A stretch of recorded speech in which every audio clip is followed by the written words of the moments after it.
வளைகுடா நாடுகளை தாக்க மாட்டோம், பகிரங்கமாக மன்னிப்பு கோரினார் ஈரான் ஜனாதிபதி. எங்களால் தான் ஈரான் சரணடைந்தது, ட்ரம்ப் இருமாப்பு. ஈரான் குறித்து ஸ்டேலின் உத்தியோகபூர்வ அறிவிப்பு, மக்களுக்கு இராணுவத்தின் அவசர அறிவுறுத்தல். ஈரானிய போர்க்கப்பல் தாக்குதல் போர்க்குற்றம், ஐநாவில் ஈரான் குற்றச்சாட்டு. ஆபரேஷன் எபிக் ஃபியூரி, ஈரானில் 3000 இலக்குகள் மீது தாக்குதல். தெஹ்ரான் மீது 80 போர் விமானங்கள் தாக்குதல், ஸ்டேல் ராணுவம். ஈரானுக்கு இறுதி வாய்ப்பை அறிவித்த ட்ரம்ப், உலகையே திரும்பி பார்க்க வைத்த பதிவு. ட்ரம்பை ஆசீர்வதிக்க வெள்ளை மாளிகையில் குவிந்த போதகர்கள். முடிந்தால் செய்யுங்கள், பார்க்கலாம், ட்ரம்புக்கு ஈரானின் புரட்சிகர காவல் படை சவால். ஹார்முஸ் ஜலசந்தியை மீட்க அமெரிக்க ராணுவம் திட்டம். ஈரானுடனான போரில் சிக்கியுள்ள அமெரிக்க ஜனாதிபதி டொனால்ட் ட்ரம்ப் அதில் வெற்றி பெறவும் அவரது உடல்நலம் சிறப்பாக அமைவதற்காகவும் அவரை ஆசீர்வதிக்க அமெரிக்கா முழுவதிலும் இருந்து 50க்கும் மேற்பட்ட போதகர்களை வெள்ளை மாளிகையில் ஒன்று கூடினர். வெள்ளை மாளிகையின் ஓவல் அலுவலகத்தில் ட்ரம்பை ஆசீர்வதித்த போதகர்கள் இந்த சவாலான நேரத்தில் கடவுளின் வழிகாட்டுதல்களையும் ஞானத்தையும் போதகர்கள் ஜெபித்தனர். ஈரானுடனான போரில் சிக்கியுள்ள அமெரிக்க வீரர்கள் மற்றும் அமெரிக்கர்களின் பாதுகாப்புக்காகவும் போதகர்கள் குழு பிரார்த்தனை செய்தது. வெள்ளை மாளிகையில் கூடியிருந்த போதகர்கள் ட்ரம்ப், அமெரிக்க ஆயுதப்படை மற்றும் அமெரிக்க மக்களுக்காக பிரார்த்தனை செய்யும் காணொலிகள் வெளிநாட்டு ஊடகங்களால் வெளியிடப்பட்டன. போதகர்களில் மூத்த போதகர் டொம் மூலின்ஸ் தலைமையில் ஒன்று கூடினார்கள். கடவுளின் கீழ் ஒரு பெரிய தேசமாக முன்னேற அமெரிக்கர்களுக்கு வலிமை அளிப்பதற்கும் பிரிக்க முடியாத நீதி மற்றும் சுதந்திரத்தை மதிப்பதற்கும் ஜனாதிபதி டொனால்ட் ட்ரம்புக்கு சவால்களை சமாளிக்க உடல் மற்றும் மன வலிமையை வழங்குவதற்கும் இந்த பிரார்த்தனை நடத்தப்பட்டதாக பாஸ்டர் டொம் மூலின்ஸ் ஊடகங்களுக்கு தெரிவித்தார். ஈரான் விவகாரத்தில் தனது கடுமையான நிலைப்பாட்டை வெளிப்படுத்தும் வகையில் அமெரிக்க ஜனாதிபதி டொனால்ட் ட்ரம்ப் ஒரு அதிரடி அறிவிப்பை வெளியிட்டுள்ளார். தனது ருத் சோசியல் சமூக வலைதள பக்கத்தில் இது குறித்து பதிவிட்டுள்ள அவர், ஈரான் நாட்டுடன் இனி எந்தவிதமான உடன்படிக்கையும் கிடையாது என்றும் அந்த நாடு நிபந்தனையற்ற முறையில் சரணடைவது மட்டுமே ஒரே வழி என திட்டவட்டமாக தெரிவித்துள்ளார். அவ்வாறு ஈரான் சரணடைந்த பிறகு ஒரு சிறந்த மற்றும் உலக நாடுகளால் ஏற்றுக்கொள்ளக்கூடிய புதிய தலைமை தேர்ந்தெடுக்கப்படும் என்றும் அதன் பின்னர் அமெரிக்காவும் அதன் நட்பு நாடுகளும் இணைந்து ஈரானை அழிவின் விளிம்பிலிருந்து மீட்க தீவிரமாக பணியாற்றும் என அவர் குறிப்பிட்டுள்ளார். மேலும் ஈரானின் பொருளாதாரத்தை முன்னெப்போதும் இல்லாத வகையில் மிக பெரியதாகவும் வலிமையானதாகவும் மாற்றப்போவதாக உறுதியளித்த ட்ரம்ப், ஈரானுக்கு மிக சிறந்த எதிர்காலம் காத்திருப்பதாக தெரிவித்தார். தனது புகழ்பெற்ற அரசியல் முழக்கத்தை முன்மாதிரியாக கொண்டு ஈரானை மீண்டும் ஒரு சிறந்த நாடாக மாற்றுவோம் என்ற பொருளில் மேக் ஈரான் கிரேட் எகைன் என்ற புதிய கோஷத்தையும் அவர் இந்த பதிவில் முன்வைத்துள்ளார். கடந்த வாரத்தில் ஈரானில் உள்ள 3000 இலக்குகள் மீது தாக்குதல் நடத்தப்பட்டுள்ளதாக அமெரிக்க ராணுவம் உறுதிப்படுத்தியுள்ளது. ஆபரேஷன் எபிக் ஃபியூரியின் மூலம் முதல் வாரத்தில் அமெரிக்க படைகள் 3000க்கும் மேற்பட்ட இலக்குகளை தாக்கியுள்ளது. நாங்கள் எங்கள் வேகத்தை குறைக்கவில்லை என அமெரிக்க ராணுவம் அறிக்கையொன்றினூடாக இதனை வெளியிட்டுள்ளது. ஈரான் முற்றுமுழுதாக சரணடைந்து விட்டதாக அமெரிக்க ஜனாதிபதி டொனால்ட் ட்ரம்ப் தெரிவித்துள்ளார். அவர் இன்று மேலும் தெரிவிக்கையில், தொடர் தாக்குதலுக்கு உள்ளாகி வரும் ஈரான் மன்னிப்பு கேட்டு அதன் மத்திய கிழக்கு அண்டை நாடுகளிடம் சரணடைந்துள்ளது. மேலும் இனி அவர்கள் மீது தாக்க மாட்டேன் என்று உறுதியளித்துள்ளது. இந்த வாக்குறுதி அமெரிக்க மற்றும் ஆஸ்திரேலிய இடைவிடாத தாக்குதலின் காரணமாக மட்டுமே வழங்கப்பட்டது. அவர்கள் மத்திய கிழக்கை கைப்பற்றி ஆட்சி செய்ய முற்பட்டனர். ஆயிரக்கணக்கான ஆண்டுகளில் சுற்றியுள்ள மத்திய கிழக்கு நாடுகளிடம் ஈரான் தோற்றது இதுவே முதல் முறை. அவர்கள் நன்றி ஜனாதிபதி ட்ரம்ப் என கூறியுள்ளனர். உங்களை வரவேற்கின்றோம் என்று நான் கூறியுள்ளேன். நான் இனி மத்திய கிழக்கின் கொடுமைக்காரன் அல்ல, மாறாக அவர்கள் மத்திய கிழக்கின் தோல்வியுற்றவர்கள் என்று அமெரிக்க ஜனாதிபதி டொனால்ட் ட்ரம்ப் தெரிவித்துள்ளார். மத்திய கிழக்கில் தொடர்ந்தும் மோதல் நிலைமை நீடித்து வரும் நிலையில் ஆஸ்திரேலிய ராணுவம் உத்தியோகபூர்வ அறிவிப்பொன்றை வெளியிட்டுள்ளது. இதன்படி ஈரான் தனது புதிய கட்ட ஏவுகணை தாக்குதலை இஸ்ரேல் மீது ஆரம்பித்துள்ளதாக தெரிவிக்கப்பட்டுள்ளது. ஈரானிலிருந்து ஏவுகணைகள் ஏவப்பட்டுள்ளதை ஆஸ்திரேலிய ராணுவம் உறுதிப்படுத்தியுள்ளது. அவற்றை இடைமறித்து அளிப்பதற்கான வான் பாதுகாப்பு கட்டமைப்புகள் தற்போது செயற்பட்டு வருவதாக தெரிவித்துள்ளது.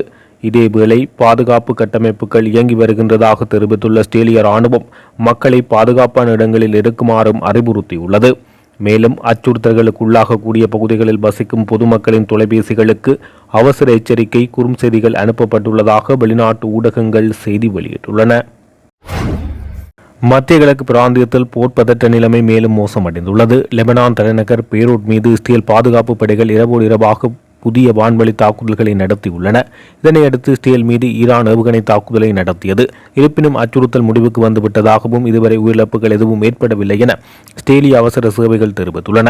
ஈரானின் ஏவுகணைகளை சவுதி அரேபியா, கட்டார் மற்றும் பஹ்ரைன் ஆகிய நாடுகள் இடைமறித்து அளித்துள்ளதாக தகவல்கள் தெரிவிக்கின்றன. ஆயிரக்கணக்கான மக்கள் அப்பகுதியில் சிக்கியுள்ள நிலையில் அவர்களை மீட்கும் பணிகள் தீவிரமடைந்துள்ளது. ஓமானிலிருந்து பிரித்தானிய அரசால் ஏற்பாடு செய்யப்பட்ட முதல் சிறப்பு விமானம் லண்டன் ஸ்டான்ஸ்லெட் விமான நிலையத்தை வந்தடைந்தது. இதுகுறித்து பிரித்தானிய துணை பிரதமர் டேவிட் லாமே கூறுகையில், அமெரிக்க மற்றும் ஸ்டேலின் ஆக்கிரமிப்பு தாக்குதல்களில் பங்கு பெற எங்களுக்கு விருப்பமில்லை. ஆனால் தற்காப்பு நடவடிக்கைகளுக்கு நாங்கள் நிச்சயமாக ஆதரவளிப்போம். ஓமானிலிருந்து மேலும் பல சிறப்பு விமானங்கள் இயக்கப்படும் என்றார். பிரித்தானிய எதிர்க்கட்சி தலைவர் ஹெமி பெடெனோக் அரசின் மெத்தன போக்கை கடுமையாக விமர்சித்துள்ளார். சைப்ரஸில் உள்ள நமது தளங்கள் தாக்கப்படுகின்றன. ஆனால் பிரதமர் வாக்குறுதி அளித்த HMS டிராகன் போர்க்கப்பல் இன்னும் போர்ட்ஸ்மவுத் தீவு துறைமுகத்திலேயே நிற்கிறது. இந்த நேரம் அது அங்கே சென்றிருக்க வேண்டும் என அவர் தெரிவித்துள்ளார். ஈரான் நாட்டின் தலைநகர் தெஹ்ரான் மீது 80 போர் விமானங்கள் மூலம் தாக்குதல் நடத்தியுள்ளதாக ஸ்டேல் ராணுவம் அறிவித்துள்ளது. தெஹ்ரான் மற்றும் மத்திய ஈரானின் ராணுவ தளங்கள், முக்கிய கட்டமைப்பு மீதும் புதியதாக 80 போர் விமானங்கள் மூலம் தாக்குதல் நடத்தியுள்ளதாக ஸ்டேல் ராணுவம் இன்று அறிவித்துள்ளது. ஸ்டேல் மேற்கொண்டதாக கூறப்படும் இந்த புதிய தாக்குதல்கள் குறித்து ஈரான் அரசின் தரப்பில் இதுவரை எந்தவொரு தகவல்களும் வெளியாகவில்லை. ஹார்முஸ் நீரிணை வழியாக கப்பல் போக்குவரத்தை மீண்டும் தொடங்குவதற்கு அமெரிக்க ராணுவம் ஒரு திட்டத்தை உருவாக்கி வருவதாக வெள்ளை மாளிகை பொருளாதார ஆலோசகர் கெவின் ஹசோட் தெரிவித்துள்ளார். ஊடகங்களுக்கு நேற்று அளித்த பேட்டியில் ஹசோட் கூறியது, அமெரிக்க ராணுவ கப்பல்கள் மீண்டும் ஹார்முஸ் நீரிணை வழியாக செல்லும் வகையில் திட்டமிடல் பணிகளில் ஈடுபட்டுள்ளது. ஸ்டேல் அமெரிக்க இணைந்த ஈரான் மீதான போர் காரணமாக ஹார்முஸ் நீரிணையில் வணிக கப்பல் போக்குவரத்து கிட்டத்தட்ட முழுமையாக நின்று போயுள்ளது. இந்த நீரிணை உலகின் சுமார் 1/5 எண்ணெய் மற்றும் திரவமயமாக்கப்பட்ட இயற்கை எரிவாயு விநியோகத்துக்கான மிக முக்கிய பாதையாக உள்ளது. இதனால் உலக எண்ணெய் சந்தையில் கடுமையான பாதிப்பு ஏற்பட்டுள்ளது. வர்த்தகர்கள் $100 வரை விலை உயரும் அபாயத்தை எச்சரிக்கின்றனர். ஈரான் போரின் 7ஆம் நாள் இந்த நிலை ஏற்பட்டுள்ளது. எண்ணெய் விலை உயர்வை கட்டுப்படுத்த பல கருவிகள் உள்ளன. ட்ரம்ப் நிர்வாகம் கப்பல்களுக்கு காப்பீடு வழங்குதல், அமெரிக்க கடற்படை உதவி போன்ற நடவடிக்கைகளை பரிசீலித்து வருவதாக தகவல்கள் உள்ளன. ஆனால் இது பதற்றத்தை மேலும் அதிகரிக்கலாம் என அவர் தெரிவித்துள்ளார். இந்திய பெருங்கடலில் IRIS தேனாவை மூழ்கடித்த அமெரிக்காவின் தாக்குதல் சர்வதேச சட்டத்தை மீறியது, போர்க்குற்றம் என்று ஈரான் ஐநாவில் குற்றம் சாட்டியுள்ளது. நியூயார்க்கில் உள்ள ஐநா தலைமையகத்தில் நடைபெற்ற கூட்டத்திலேயே ஐநாவுக்கான ஈரானின் தூதுவர் அமீர் சயித் இரபானி மேற்கண்டவாறு தெரிவித்தார். அவர் தொடர்ந்து தெரிவிக்கையில், ஈரானின் கடற்கரையிலிருந்து கிட்டத்தட்ட 2000 மைல்கள் தொலைவில் இந்திய பெருங்கடலில் அமெரிக்கா ஓர் ஆபத்தான ஆக்கிரமிப்பு செயலை செய்தது. நல்லெண்ண பயணத்தில் இந்திய கடற்படையின் அழைப்பின் பேரில் சுமார் 130 மாலுமிகளை ஏற்றிச் சென்ற ஈரானிய போர்க்கப்பலான தேனா சர்வதேச நீரில் தாக்கப்பட்டது. கிட்டத்தட்ட 100 ஈரானிய மாலுமிகள் கொல்லப்பட்டனர். அமெரிக்கா ஒரு போர்க்குற்றத்தை செய்தது. இந்த கொடூரமான மற்றும் சட்டவிரோத தாக்குதல் சட்டம் மற்றும் கடல்வழி சுதந்திரத்தின் அடிப்படை கொள்கையின் கடுமையான மீறலாகும். மேலும் தனது நாட்டுக்கு எதிராக அமெரிக்காவும் ஸ்டேலும் இணைந்து நடாத்தும் கூட்டு இராணுவ நடவடிக்கையை நிறுத்த உறுதியாகவும் தெளிவாகவும் தாமதமின்றியும் தலையிட வேண்டும்.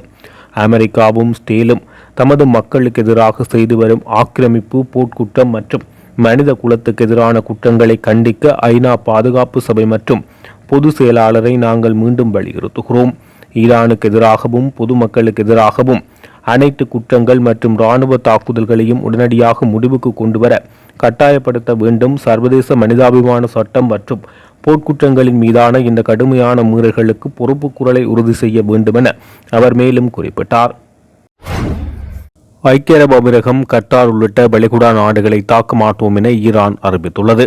அமெரிக்க தாக்குதலுக்கு தளமாக பயன்படுத்தப்பட்டால் மட்டுமே அந்த நாட்டை தாக்குவோம் என்றும் அன்றைய நாடுகளை தாக்கியதற்கு மன்னிப்பு கூறுவதாகவும் ஈரான் அதிபர் மசூத் பெசாக்கியான் தெரிவித்துள்ளார்.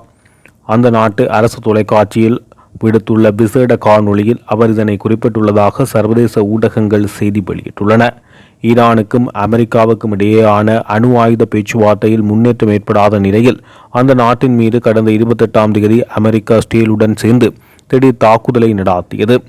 இந்த தாக்குதலில் ஈரானின் உச்சபட்ச தலைவர் அயதுல்லா அலி கமேனி கொல்லப்பட்டார். இதனால் கடும் கோபமடைந்த ஈரான் ஸ்டேலையும் வளைகுடா நாடுகளில் உள்ள அமெரிக்க படைத்தளங்களையும் தாக்கி வருகிறது. இந்த நிலையில் ஈரானிய ஆயுதப்படைகளுக்கு வழங்கப்பட்டுள்ள புதிய தலைமைத்துவ உத்தரவின்படி இனிவரும் காலங்களில் அண்டை நாடுகள் முதலில் தாக்குதல் நடத்தினால் ஒழிய அவர்கள் மீது ஈரான் தாக்குதல் நடத்தாது என அவர் உறுதியளித்துள்ளார். மேலும் ஸ்டேல் அல்லது அமெரிக்காவை ஆதரிப்பது கௌரவம் மற்றும் சுதந்திரத்துக்கான பாதை அல்ல என்றும் அவர் தனது உரையில் வலியுறுத்தினார். அதேவேளை இஸ்ரேல் மற்றும் அமெரிக்காவிடம் தமது நாடு சரணடையாது எனவும் அவர் தெரிவித்துள்ளார். ஹார்முஸ் ஜலசந்தி வழியாக செல்லும் எண்ணெய் கப்பல்களுக்கு பாதுகாப்பை வழங்க அமெரிக்க கடற்படை கப்பல்கள் அனுப்புமாறு ஈரானிய புரட்சிகர காவல் படையின் செய்தி தொடர்பாளர் அமெரிக்க ஜனாதிபதி டொனால்ட் ட்ரம்புக்கு சவால் விடுத்துள்ளதாக ஈரானிய அரசு ஊடகங்கள் செய்தி வெளியிட்டுள்ளன. தேவைப்பட்டால் ஹார்முஸ் ஜலசந்தி வழியாக செல்லும் எண்ணெய் கப்பல்களுக்கு அமெரிக்க கடற்படை பாதுகாப்பை வழங்க தொடங்கலாம் என டொனால்ட் ட்ரம்ப் செவ்வாய் என்று கூறியிருந்தார். இதற்கிடையில் மத்திய கிழக்கு பிராந்தியத்தில் மோதல் சூழ்நிலை காரணமாக ஹார்முஸ் ஜலசந்தி வழியாக கடல் போக்குவரத்து மற்றும் எரிசக்தி ஏற்றுமதி கடுமையாக பாதிக்கப்பட்டுள்ளதாக வெளிநாட்டு தகவல்கள் தெரிவித்துள்ளன.